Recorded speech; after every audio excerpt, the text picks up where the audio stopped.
Welcome back. Tonight, we're venturing into the heart of Africa, where the veil between our world and the spirit realm has always been thin. This is a continent where ancestral voices still whisper through the wind, where traditional beliefs run deeper than any modern skepticism, and where ignoring the old warnings can cost you far more than you ever imagined. Africa is home to some of the world's most powerful and ancient spiritual traditions. From the rolling hills of Rwanda to the bustling markets of Lagos, from the vast Kalahari Desert to the misty mountains of Ethiopia, every region carries stories that have been passed down through generations. Stories that weren't meant to entertain, but to warn. These aren't just folklore or bedtime tales meant to scare children. These are accounts rooted in real experiences, documented encounters, and cultural truths that have shaped entire communities for centuries. They're stories about what happens when you disrespect sacred spaces, when you ignore the wisdom of elders, or when you venture into places that were never meant for the living. Tonight, we'll explore 4 terrifying encounters from across the continent, each one based on real events, real people, and real consequences. From a businessman who learned why certain hotels in Accra remain empty to a student who discovered the true cost of seeking forbidden knowledge in Nairobi's shadowy corners.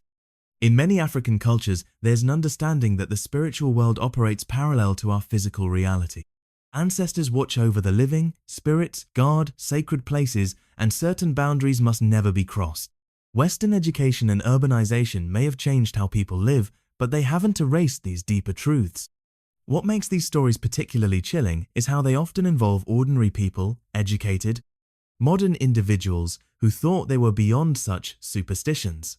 A young professional trying to save money on accommodation, a university student looking for quick cash, people just like you and me, who learned too late that some rules exist for very good reason. These encounters happened in major African cities, places with Wi-Fi and shopping malls and international airports. But beneath that modern veneer, the old powers remain, and they're not always forgiving to those who trespass.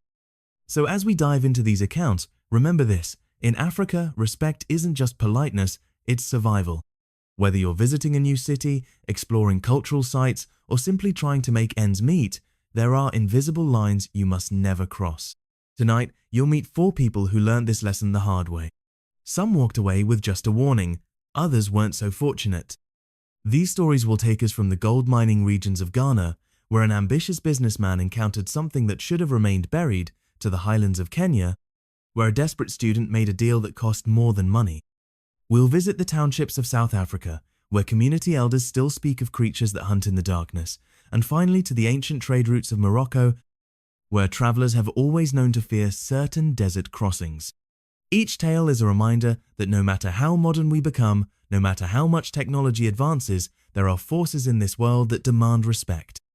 Forces that have been here long before us and will remain long after we're gone. Are you ready to listen? Because once you hear these stories, you'll never look at that late-night hotel booking, that too-good-to-be-true job offer, or that shortcut through an unfamiliar neighborhood quite the same way again. Let's begin. Marcus had always been practical about money. As a financial consultant based in Lagos, he traveled frequently across West Africa for work, and he'd learned every trick to keep expenses low. Book flights in advance, use local transportation, and most importantly, always research the cheapest but decent accommodation options. So, when his firm sent him to Accra for a week-long audit of a mining company's operations, Marcus did what he always did. He opened his laptop and started hunting for deals. The usual suspects, the Marriott, the Kempinski, were all booked solid or priced beyond his company's modest per diem. But then he found something interesting. The Gold Coast Executive Hotel was offering rooms at almost half the price of comparable places. The photos looked decent enough: clean beds, modern bathrooms, even a small business center. The reviews were sparse, but the few that existed seemed positive. Great value for money, one said. Quiet and peaceful, said another. Marcus booked 3 nights without hesitation. The hotel was located in a part of Accra he wasn't familiar with, tucked away in what seemed like an older residential area. When his taxi pulled up to the building, Marcus felt his first twinge of doubt. The structure looked much older than the photos suggested, with that particular type of weathering that comes from decades of tropical storms and humid heat. But the lobby was clean and professional, and the desk clerk, a friendly young woman with a bright smile, checked him in efficiently. "Welcome to Accra," she said, handing him his key card. "You're in room 311. Third floor, take the elevator to your right." Marcus thanked her and headed upstairs, dragging his wheeled suitcase behind him. The hallway was dimly lit but clean, with dark wooden doors and brass room numbers. He found 311, swiped his card, and stepped inside. The room was exactly as advertised. Nothing fancy, but clean and comfortable. A double bed with crisp white sheets, a desk by the window, and a bathroom that looked recently renovated. Marcus set down his bags and decided to get some rest. He had an early morning meeting with the mining executives. That's when he heard it for the first time. Tap, tap, tap. It was coming from somewhere above him. Slow, deliberate tapping, like someone gently hitting wood with a hammer. Marcus looked up at the ceiling and frowned. The sound continued for about a minute, then stopped. He shrugged it off, probably just maintenance work or another guest moving furniture around. He unpacked his clothes, set up his laptop, and prepared for the next day. But at 3 a.m., the tapping started again. This time, it was more insistent. Tap, tap, tap. Tap, tap, tap. The rhythm was deliberate, almost musical. Marcus sat up in bed, fully awake now. He grabbed his phone and used its flashlight to examine the ceiling above him. Nothing unusual, just standard hotel room fixtures and white paint. The tapping continued for nearly 10 minutes before stopping abruptly. Marcus waited, listening intently, but heard nothing more. Eventually, he drifted back to sleep. The next morning, Marcus decided to ask the front desk about it. "Excuse me," he said to the same clerk who had checked him in. "I'm in room 311, and there was some noise from upstairs last night. Is someone doing construction work?" The woman's smile faltered for just a moment. "Construction? No, sir, we don't do maintenance at night. Perhaps it was. Pipes? Old buildings, you know." Marcus nodded, though something about her response felt off. "Is there someone staying in the room above mine? Room 411? This time, the pause was longer. The clerk glanced at her computer screen, then back at Marcus. "Sir, our hotel only has 3 floors. There is no room 411. Marcus felt a chill run down his spine. 3 floors? But I'm on the 3rd floor. What's above me?" "Nothing, sir, just the roof." That evening, after a long day of reviewing financial documents and touring the mining site, Marcus returned to his room with a mixture of exhaustion and unease. He tried to rationalize the previous night's experience all day. Maybe the sound had carried from somewhere else in the building. Maybe it was settling noises, or the air conditioning, or pipes expanding and contracting. But as he lay in bed that night, every sense on high alert, he couldn't shake the feeling that something was fundamentally wrong with this place. At exactly 3 a.m., it started again. But this time, it wasn't just tapping. Marcus could hear what sounded like someone walking back and forth above him. Slow, deliberate footsteps that seemed to pace from one end of the room to the other. Then the tapping would begin again, always in the same rhythm. Marcus grabbed his phone and called the front desk. "There's someone walking around upstairs," he said as soon as someone answered. "In the room above mine." "Sir, I told you yesterday there is no room above you. You're on the top floor." "Then who's walking around up there? I can hear footsteps clear as day." There was a long silence on the other end. Finally, a different voice came on the line. Older, male, with the authority of a manager. "Mr. Marcus, could you please come down to the lobby? We need to speak with you." When Marcus arrived downstairs, he found the manager, a portly man in his 50s, waiting for him, along with the night clerk and an elderly woman he hadn't seen before. They gestured for him to sit in one of the lobby's worn leather chairs. "Mr. Marcus," the manager began, "we need to be honest with you about something. This hotel, it has a history." Marcus leaned forward. "What kind of history?" The elderly woman spoke for the first time. Her voice was soft but carried weight. "This building used to be a boarding house during the colonial period. Many of the workers from the gold mines stayed here when they came to the city to sell their gold to the European traders." She paused, looking directly at Marcus. "One of those miners, a man named Kwame, lived in the room that used to be where yours is now. Every night, he would count his gold nuggets on the wooden table in his room. Tap, tap, tap. He had a specific way of testing each piece to make sure it was real gold and not fool's gold." Marcus felt his mouth go dry. "What happened to him?" "He was murdered," the manager continued. "Thieves broke in one night, killed him, and stole his gold. But they say Kwame's spirit never left. He's still up there, still counting his gold, still protecting it from thieves." The old woman nodded. "We converted this place to a hotel in the 1980s, but we could never rent out your room for long. Guests would always complain about the noises, the tapping, the footsteps. Some even reported seeing a man in mining clothes standing at the foot of their bed. "Why didn't you tell me this when I checked in?" Marcus demanded. The manager looked embarrassed. "Business has been slow. We needed the bookings. Most guests don't experience anything, or if they do, they just check out early and we refund them. We were hoping." "Hoping what? That I wouldn't notice someone walking around in a non-existent room above me?" The elderly woman stood up. "Mr. Marcus, Kwame isn't trying to harm you, but he's protective of his space. The tapping, it's his way of letting you know you're in his territory. The walking, he's checking on his gold." Marcus stared at her. "So what am I supposed to do? I have 2 more nights booked here." "You can stay," she said, "but you must show respect. Before you sleep, speak to him. Tell him you're just passing through, that you're not there to take anything. Leave a small offering on the desk, a coin, something gold if you have it. And whatever you do, don't try to look for the source of the sounds. Don't shine lights at the ceiling or try to record anything. He doesn't like to be studied." Marcus wanted to laugh, to dismiss this as elaborate nonsense, but the fear in these people's eyes was real, and he couldn't deny what he'd heard with his own ears. That night, feeling foolish but desperate for sleep, Marcus placed a small gold-colored tie clip on the desk and spoke quietly to the empty room. "Kwame, I'm just here for business. I'm not here to take anything from you. I respect your space." Then he went to bed. At 3 a.m., the tapping began again, but this time it was softer, almost gentle, and after a few minutes, it stopped. Marcus slept peacefully for the rest of the night. He spent his remaining 2 nights in the room without incident, always remembering to leave a small token and speak his respectful message before sleep. On his final morning, he packed his bags and headed to the lobby to check out. The elderly woman was there again, sitting in one of the lobby chairs as if she'd been waiting for him. "How are your last 2 nights, Mr. Marcus?" she asked. "Quiet," he replied. "Thank you for the advice." She smiled. "Kwame can be reasonable when people show proper respect. Too many visitors to our continent think they can go anywhere, take anything, ignore our customs, but the old spirits remember. They remember when foreigners came to take our gold, our people, our land." Marcus nodded, understanding something deeper in her words. "Will you leave a review online?" the manager asked hopefully, as Marcus signed his checkout paperwork. Marcus thought about it for a moment. "I'll say it was quiet and peaceful," he finally said. "Great value for money. Because sometimes the truth isn't meant for everyone.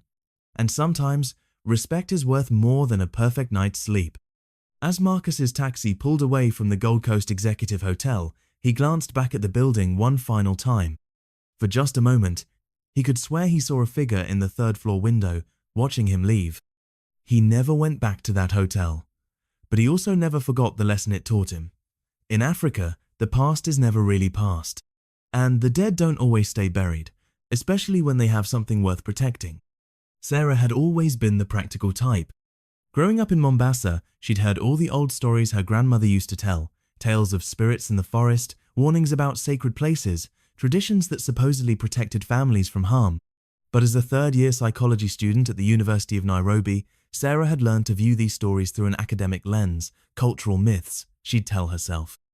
Psychological mechanisms for social control. Interesting from an anthropological perspective, but hardly relevant to modern life. That perspective was about to change dramatically. Sarah's financial situation had become desperate by her final semester. Her parents had been struggling to pay her tuition, and when her father lost his job at the shipping company, Sarah realized she'd have to find a way to fund her studies herself or drop out entirely. The thought of leaving university so close to graduation was devastating. That's when her roommate Priya mentioned something she'd overheard in the cafeteria. "There's this guy who helps students make quick money," Priya said quietly. "Someone told me he can solve financial problems if you're really desperate." Sarah was skeptical. "What kind of help? Loan shark?" "No, nothing like that. It's different, traditional stuff, but apparently it really works." Normally, Sarah would have dismissed this immediately, but desperation has a way of making people consider options they'd never normally entertain. After 3 sleepless nights worrying about her future, she asked Priya to put her in touch with this mysterious helper. The meeting was arranged for a Thursday evening at a small tea shop in Eastlands, far from the university campus. Sarah almost didn't go, the whole thing felt absurd. But with her tuition deadline looming, she found herself sitting across from a thin, elderly man who introduced himself simply as Mzee James. Mzee James didn't look like what Sarah had expected. He was well dressed in a simple but clean shirt and trousers, spoke perfect English alongside fluent Kiswahili, and carried himself with the quiet dignity of an educated man. Only his eyes gave hint to something deeper. They held an intensity that made Sarah slightly uncomfortable. "You are having money problems," he said. "It wasn't a question." "Yes," Sarah replied. "I need to pay tuition or I'll have to leave school." Mzee James nodded slowly. "How much do you need?" Sarah told him the amount, nearly 200, 0 shillings. She expected him to laugh or make some impossible demand in return. Instead, he simply nodded again. "I can help you," he said, "but you must understand, this is not a loan, this is not charity, this is an exchange." "What kind of exchange?" "There are traditional ways to call prosperity, old methods that your grandmother would have known, but they require commitment. And they require respect for forces that your modern education may not acknowledge." Sarah shifted in her chair. "What exactly are you talking about?" Mzee James leaned forward. "There is a place in the Ngong Hills, a sacred grove that has been used for generations to communicate with ancestral spirits. Under the right circumstances, with the proper offerings and respect, these spirits can be persuaded to influence worldly matters, including financial situations." "You're talking about witchcraft," Sarah said flatly. "I'm talking about tradition," Mzee James corrected. "About working with natural forces that existed long before your psychology textbooks were written. But yes, if you want to use that word, then yes." Sarah almost walked away right then, but Mzee James continued. "The ritual requires 3 nights. You must spend each night alone in the grove, from sunset to sunrise. You must bring specific offerings, but I will tell you what. And you must follow exact instructions. If you do this correctly, within 2 weeks you will have the money you need. And if I don't do it correctly?" Mzee James's expression grew serious. "Then you should not attempt it at all. The spirits that inhabit that grove are powerful, but they are not patient with disrespect. They especially do not appreciate when people seek to benefit from their power without truly believing in it." Despite herself, Sarah found herself asking, what would happen? Bad luck, illness, sometimes worse. The spirits can take as easily as they give. That is why the old ways require proper preparation, proper respect. He studied her face. "You do not believe, do you?" Sarah met his gaze. "I believe I'm desperate." "That is not the same thing, but sometimes desperation can open the mind to possibilities that education has closed." He reached into his pocket and pulled out a small piece of paper with an address written on it. "If you decide to proceed, meet me at this location tomorrow at 4 p.m. I will take you to the grove and explain what you must do." Sarah took the paper, though she wasn't sure why. "How much will this cost me?" "If it works, you pay me 10% of what you receive. If it doesn't work, you pay me nothing." That night, Sarah lay awake staring at the ceiling. Everything rational in her mind screamed that this was nonsense, superstition, a scam. But a small voice, one that sounded suspiciously like her grandmother's, whispered that perhaps there were things in the world that couldn't be explained by textbooks. The next afternoon, Sarah found herself standing at the address Mzee James had given her. It was a small shop in a residential area, selling traditional herbs and crafts. Mzee James emerged from the back room carrying a canvas bag. "You came," he said. "Good. Are you ready?" They took a matatu to the outskirts of Nairobi, then walked along increasingly remote paths into the Ngong Hills. The landscape was beautiful but somehow ominous as the afternoon shadows grew longer. Finally, after nearly an hour of hiking, they reached what Mzee James called the Grove. It was a small cluster of ancient trees forming a rough circle around a clearing. The trees were species Sarah didn't recognize, their bark dark and deeply grooved, their branches twisted in ways that seemed almost purposeful. In the center of the clearing was a ring of stones, blackened as if from countless fires. "This place has been sacred to local communities for centuries," Mzee James explained. "First the Maasai, then the Kikuyu, now others. It is a place where the veil between worlds is thin." Sarah looked around, trying to fight off a growing sense of unease. "What exactly am I supposed to do here?" Mzee James opened his canvas bag and began removing items: bundles of herbs, small clay pots, white stones, and what appeared to be animal bones. "Each night, you light a fire in the stone circle using only these special herbs. You arrange these offerings in a specific pattern around the fire, then you sit and wait." "Wait for what?" "For them to come. You will know when they arrive, the temperature will drop, and you will hear sounds that are not quite sounds. You will see movements in your peripheral vision. When this happens, you must state your request clearly and simply. Then you must sit in silence until dawn, no matter what you see or hear. Sarah stared at the pile of ritual items. You're serious about this? Completely serious. And Sarah, once you begin, you must complete all 3 nights. Starting the ritual and not finishing it would be unwise. What if I get scared and want to leave? Then you should not start. His voice was firm. The spirits do not appreciate being summoned and then abandoned. If you call them, you must see it through. Sarah spent the next hour learning the exact placement for each offering, memorizing the words she was supposed to speak, understanding the timing of each part of the ritual. Despite her skepticism, she found herself taking detailed mental notes. As the sun began to set, Mz James prepared to leave. I will return tomorrow evening to see how the first night went. Remember, complete silence from the moment you make your request until sunrise, no matter what happens. And then Sarah was alone. She built the fire as instructed, arranging the herbs in careful layers. The smoke that rose was thick and sweet-smelling, nothing like ordinary wood smoke. She placed the offerings in their designated positions, each item forming part of a larger pattern that seemed to have its own logic. Finally, as full darkness settled over the grove, Sarah spoke her request to the flickering flames. I need money to complete my education. 200,000 shillings within 2 weeks. Then she sat down to wait. For the first hour, nothing happened. The fire crackled, night birds called from the surrounding forest, and Sarah began to feel foolish. This was exactly what she'd expected, a long, cold night sitting in the wilderness for no reason other than her own desperation. But around midnight, things began to change. The temperature dropped so suddenly that Sarah could see her breath. The night sounds from the forest stopped abruptly, leaving a silence so complete it felt oppressive. And then, at the very edge of her vision, Sarah caught glimpses of movement. At first, she told herself it was just shadows cast by the firelight, but the movements were too deliberate, too purposeful. They circled the clearing just beyond the tree line, never coming close enough to be seen directly, but always there when she wasn't looking straight at them. Then came the voices. They weren't quite human voices, more like whispers carried on wind that shouldn't exist. Sarah couldn't make out words, but the tone was clear. They were discussing her, evaluating her, deciding something important.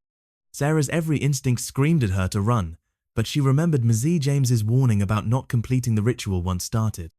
She forced herself to remain seated, staring straight ahead at the fire, acknowledging the presence around her but not challenging it. The whispers continued until just before dawn. As the first light touched the eastern horizon, the temperature returned to normal, the forest sounds resumed, and the sense of being watched faded away. Sarah had survived night 1. The second night was worse.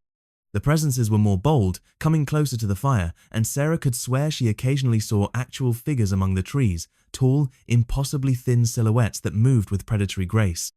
The whispers were clearer too, though still not quite understandable. They seemed to be testing her resolve, probing for weakness. But Sarah held her position until dawn. The third night was the most intense yet. The figures were close enough that Sarah could see details, elongated limbs, faces that weren't quite human, eyes that reflected the firelight like an animal's. They stood just at the edge of the clearing, watching her with an intelligence that was both ancient and alien. The whispers became a conversation, and though Sarah still couldn't understand the language, she knew with absolute certainty that they were discussing the terms of her request. At one point, the largest figure stepped forward and extended what might have been a hand toward her. Sarah nearly broke her silence then, nearly spoke or moved or fled, but something, desperation, stubbornness, or perhaps some deeper intuition, kept her still. Just before dawn, all the figures turned and melted back into the forest. The ritual was complete. Mz James was waiting for her when she emerged from the grove that final morning. He took one look at her face and nodded approvingly. They came, he said. It wasn't a question. Yes, Sarah whispered, her voice hoarse from the long night of silence. Good, now we wait. Sarah returned to her normal routine, though everything felt different now. She couldn't shake the memory of those figures or the certainty that something fundamental had changed during her 3 nights in the grove. 8 days later, Sarah received a call that changed everything. A distant relative had died, someone she'd never met, her late grandfather's brother, who had emigrated to London decades earlier.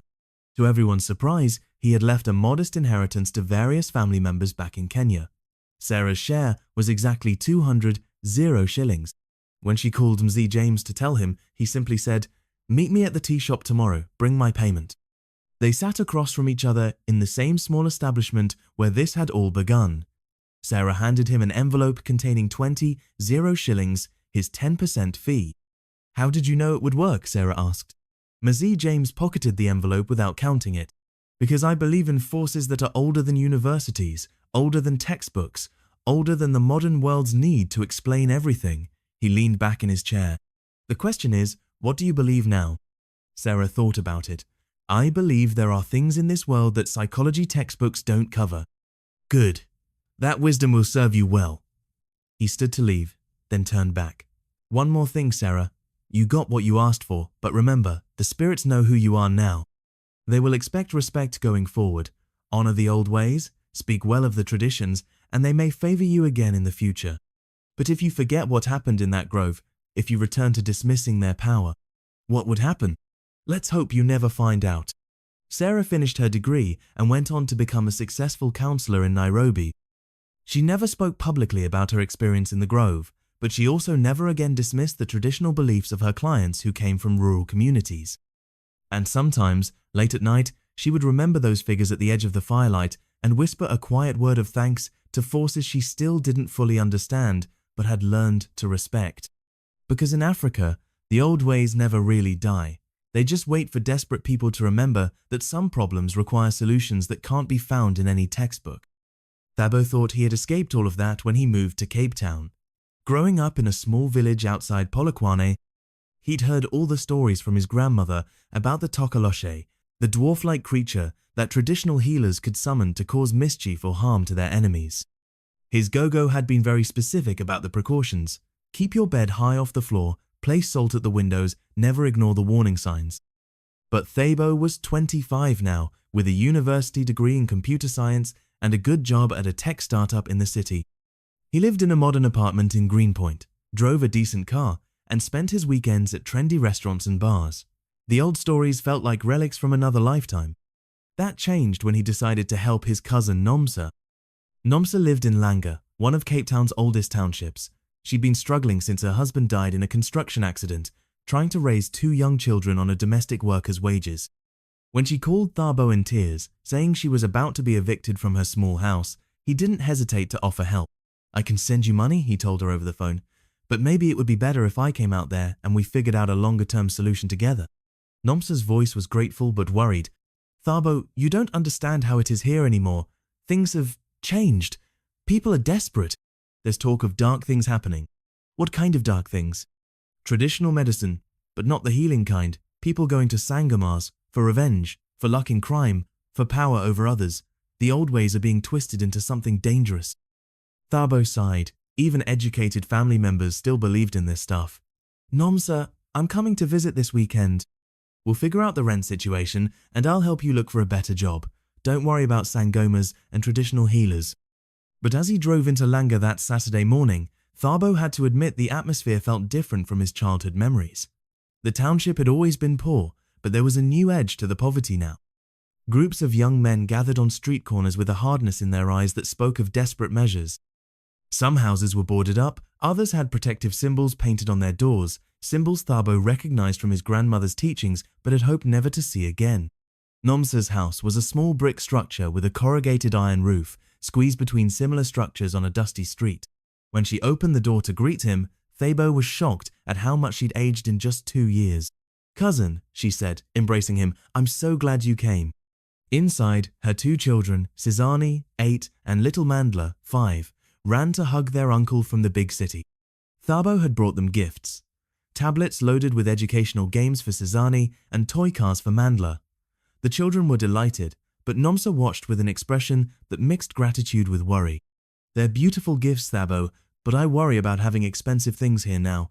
It draws the wrong kind of attention." Over tea, Nomsa explained the situation. The rent had been raised beyond what she could afford, and several neighbors had suggested she visit a particular traditional healer who lived nearby. "They say he can help with money problems," she said quietly. "That he has ways to bring luck, to make employers favor you, even to," she glanced at her children playing with their new toys, "even to harm people who are causing you trouble. Nomsa, you can't be seriously considering this." I'm desperate, Thabo, and I've seen things. Her voice dropped to a whisper. Miss Becky down the street went to this healer because her son was mixed up with the wrong crowd, getting into trouble.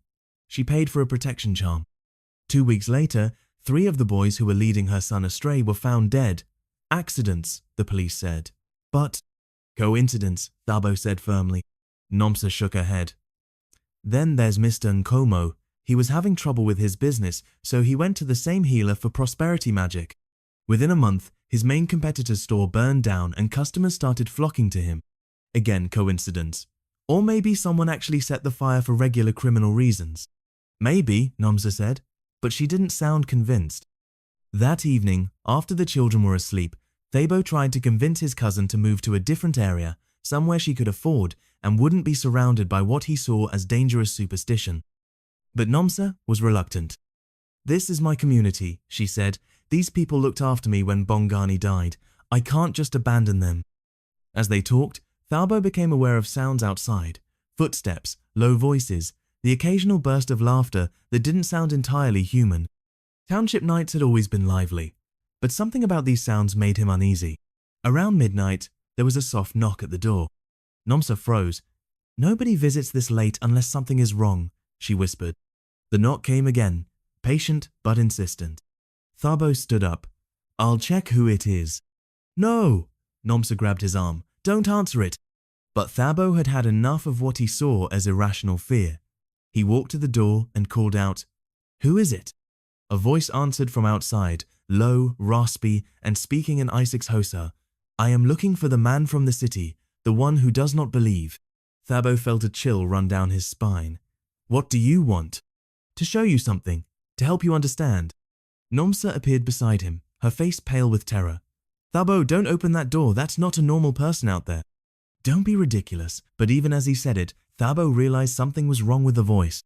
It was too deep, too resonant, as if it was coming from a much larger chest than any human possessed. The voice spoke again. You have brought light into the darkness, expensive gifts, new ideas, but light attracts attention in places like this. Are you prepared for what comes with that attention? I don't know what you're talking about, Thabo called back. Open the door and I will show you. Nomsa was pulling at his arm now. Please, Thabo, in the name of all our ancestors, do not open that door. For the first time since arriving in Cape Town, Thabo found himself remembering his grandmother's stories, not with nostalgia or academic interest, but with genuine fear. The knocking stopped, but instead of relief, Thabo felt a growing dread.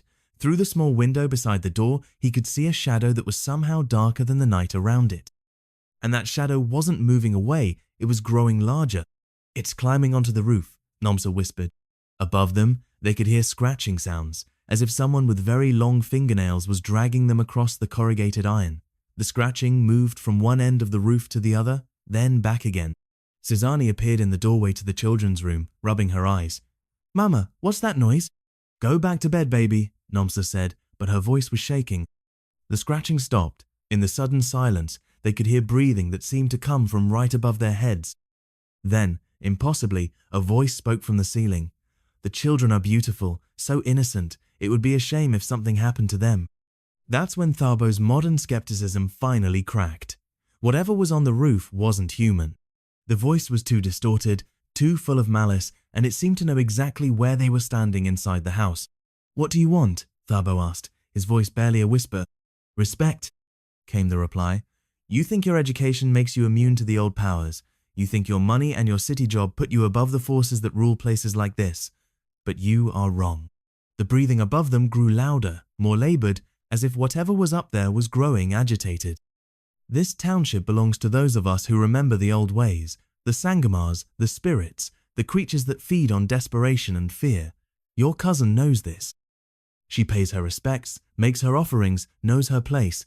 But you. Suddenly, the entire roof seemed to shift and groan under enormous weight. You bring your disbelief here like a weapon. You mock what you don't understand. You endanger everyone around you with your arrogance. Little Mandla started crying from the children's room.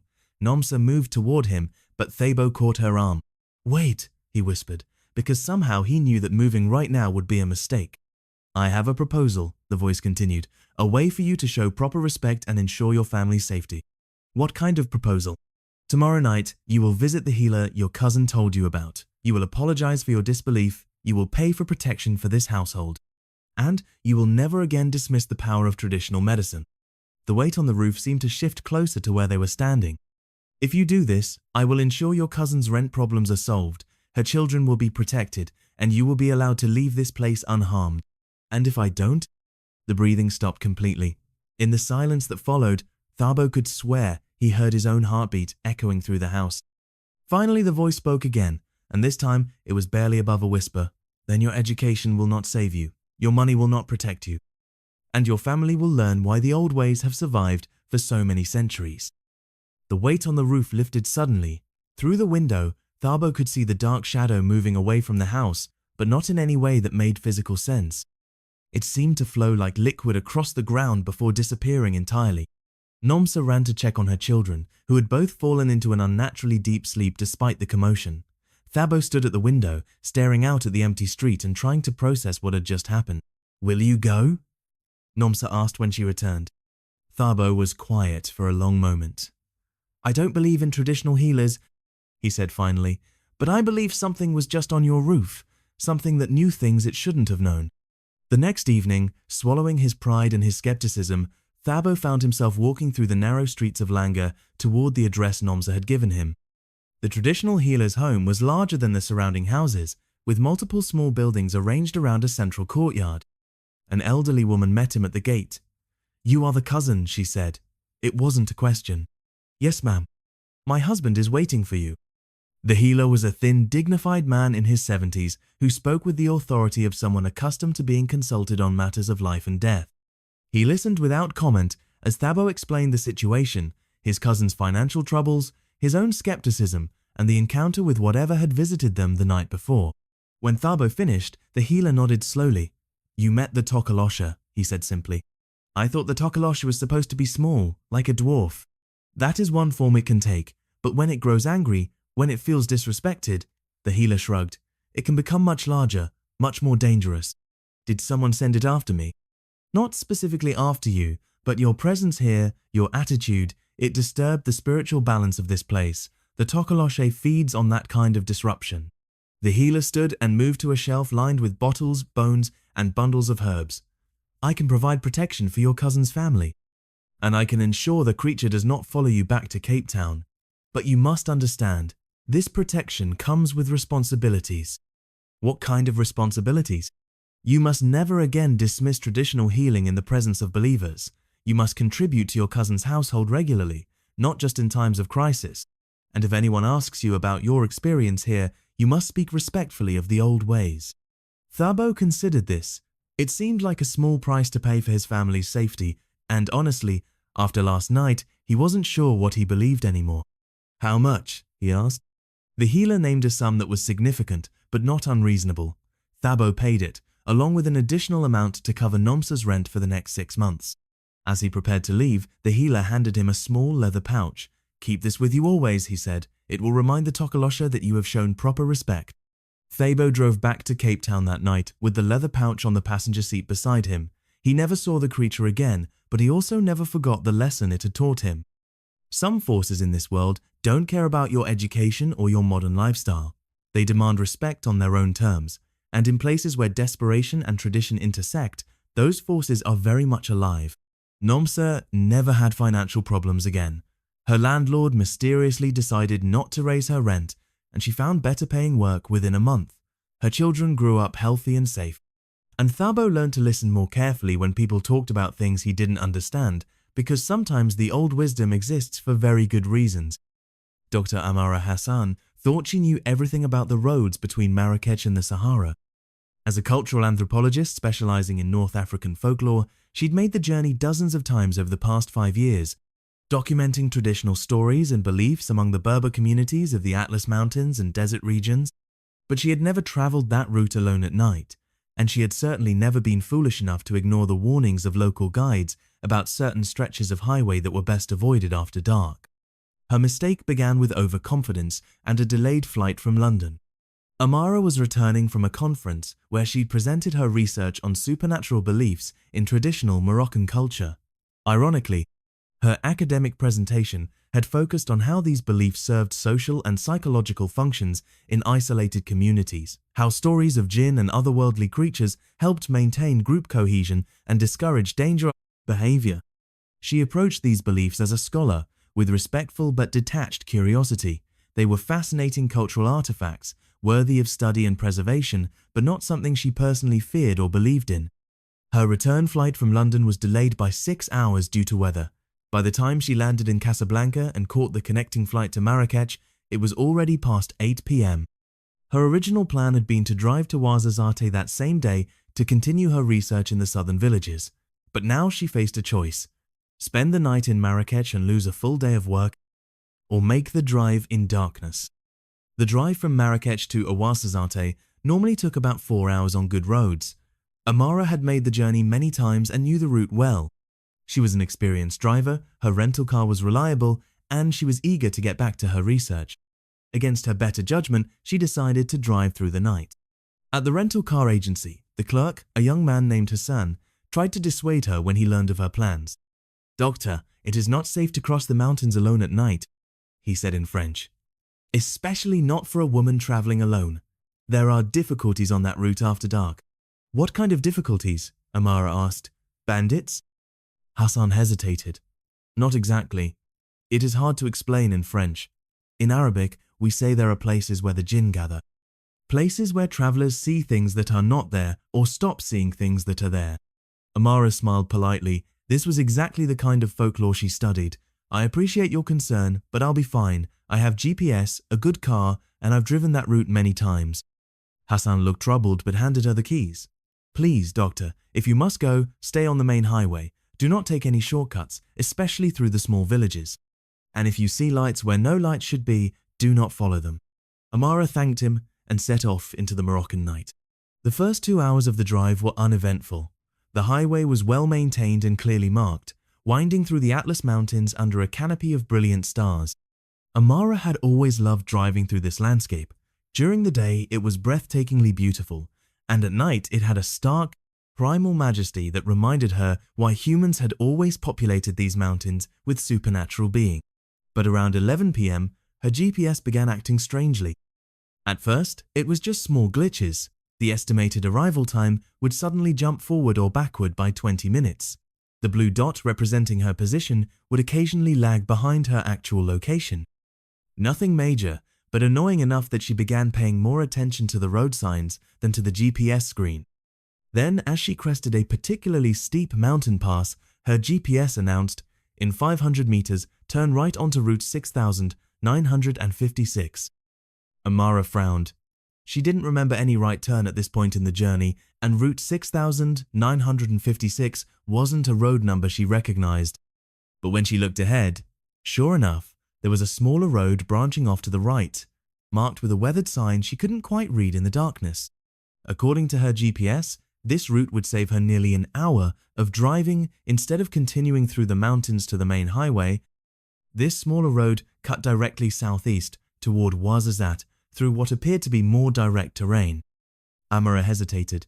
Hassan's warning echoed in her mind: don't take shortcuts, especially through small villages. But the GPS was clear, and an hour's savings would get her to her destination before 2 a.m. instead of 3. She took the turn. The smaller road was rougher than the highway but not impassable. It wound through narrow valleys between rocky hills, occasionally passing through tiny settlements that appeared to be mostly abandoned. Just a few dark buildings huddled around the road with no signs of electricity or human activity. For the first half hour, Amara felt pleased with her decision. The route was indeed more direct, and she was making good time. But gradually, she began to notice things that didn't quite make sense. The settlement she was passing looked wrong somehow. The architecture was too old, too weathered, as if these places had been abandoned for decades rather than just sleeping for the night. And there were no power lines running to these villages, no modern infrastructure at all. More troubling, her GPS had stopped announcing turns or providing any guidance. It simply showed her blue dot moving along a white line through blank terrain with no road names or landmark markers. When she tried to use her phone to check her location, she found she had no signal, not even one bar. That's when Amara began to suspect she might have made a mistake. She pulled over at what appeared to be the edge of another small village, just a few stone buildings clustered around the road, and tried to get her bearings. According to her car's odometer, she'd been driving for over an hour on this smaller road. Even accounting for the rough terrain, she should have rejoined the main highway by now. As she sat in the car studying her maps by the dome light, movement caught her eye. Someone was walking between the buildings of the village. Amara looked up, relieved. Local people could give her directions, help her figure out where she was.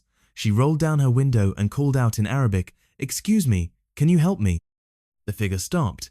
In the dim light from her car, Amara could see it was a woman in traditional dress, a long robe and head covering, but something about the woman's posture was odd. She stood too still, and she was facing away from the car despite Amara's call. "Hello?" Amara called again, louder this time. Slowly, the woman began to turn around, but as she turned, Amara realized with growing horror that the movement was wrong. The woman was rotating in place without moving her feet, as if she were a mannequin being turned by invisible hands. When the figure finally faced the car, Amara saw why Hassan had warned her about things that are not there. Where the woman's face should have been, there was nothing. Not darkness, not shadow, nothing. An absence that hurt to look at directly. Amara slammed the car into gear and floored the accelerator.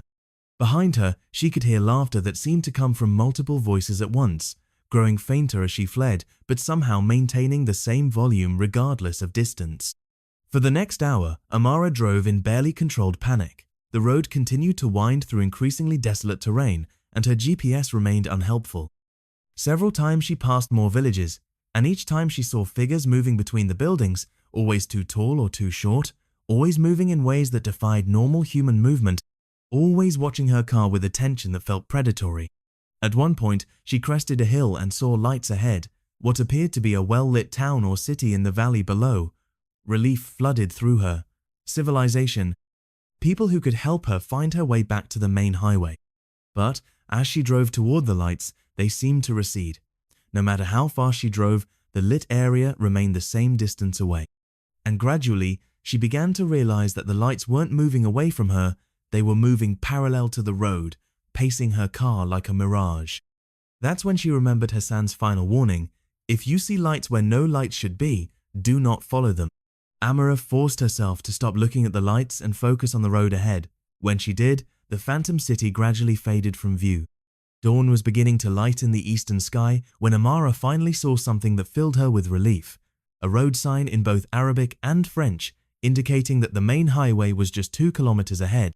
She had never been so happy to see government-issued infrastructure. 20 minutes later, she was back on the N9 highway, driving through perfectly normal landscape toward Ouarzazate. When she checked her GPS, it showed her position clearly and provided helpful directions as if nothing had ever been wrong. Her phone also had full signal again. Out of curiosity, she tried to retrace the route she had taken, but when she looked at her GPS history, it showed no record of the smaller road. According to the GPS data, she had somehow driven directly from the main highway near Marrakech to the main highway near Ouarzazate, with no detour through mountain villages. The distance was correct for the main route, but she had no memory of driving on the main highway for most of the night. When she arrived in Ouarzazate, Amara went directly to her hotel and slept for 12 hours. When she woke, she tried to rationalize what had happened. Perhaps she had been more tired than she realized. Perhaps the altitude and darkness had affected her perception. Perhaps she had actually taken a different, legitimate road and simply gotten confused about her location. But 3 days later, while interviewing an elderly Berber man about traditional stories, he mentioned something that made her reconsider everything. "My grandfather used to guide caravans through these mountains," the old man said. "He told me that there are paths that exist only at night, paths that lead to places that are not quite in our world. Travelers who take these paths sometimes return with stories of villages that should not exist, and people who are not people." "What kind of places?" Amara asked, trying to keep her voice academically neutral. "Places where the jinn hold counsel, where they test travelers to see if they truly belong in the desert. Most people who find these paths by accident are allowed to return to the normal world, but they remember what they saw. It serves as a warning." "A warning about what?" The old man looked at her with eyes that held depths of experience she was only beginning to understand. "About respecting the old boundaries. About not assuming that education and modern tools make you immune to forces that have ruled these mountains for millennia. That evening, Amara sat in her hotel room and wrote detailed notes about her experience, not for academic publication, but for her own understanding. As someone who had spent years studying supernatural beliefs from the outside, she now found herself on the inside of such an experience. She remained in Morocco for another 2 weeks, completing her research as planned, but she never again drove alone at night, and she paid much closer attention to the warnings of local guides. When she returned to London, Amara found that her academic perspective on Moroccan folklore had changed fundamentally. She still approached these beliefs as a scholar, but with a new understanding that some knowledge can only be gained through direct experience. Her next research paper, published 6 months later, took a markedly different approach to the subject of supernatural beliefs in traditional cultures. Instead of analyzing these beliefs as psychological coping mechanisms, she explored the possibility that they represented genuine encounters with aspects of reality that Western science had not yet learned to measure or understand. Her colleagues found the paper fascinating but noted that it lacked the detached objectivity of her earlier work. They were right, but Amara no longer considered that a flaw. Because sometimes, the most important lesson a scholar can learn is that there are things in this world that cannot be fully understood from a safe academic distance. Sometimes, you have to be willing to get lost in order to find the truth. And sometimes, the old warnings exist for very good reasons, even for people who think they know better.